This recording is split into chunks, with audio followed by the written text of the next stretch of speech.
এতিয়ালৈকে 38 জন ব্যক্তিক গ্ৰেপ্তাৰ কৰা হৈছে আৰু মই অসমৰ ৰাইজক কৈছো যে ট্ৰেডিংটো কমপ্লিট ইলিগেল।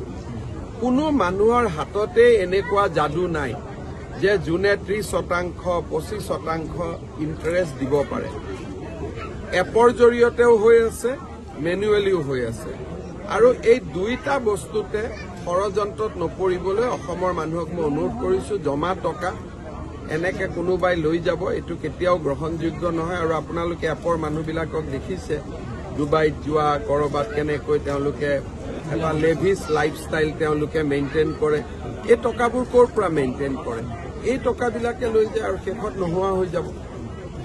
গতিকে এইটোৰ ক্ষেত্ৰত ৰাইজে সাৱধান হোৱা উচিত। পুলিচে পুলিচৰ কাম কৰি গৈ থাকিব।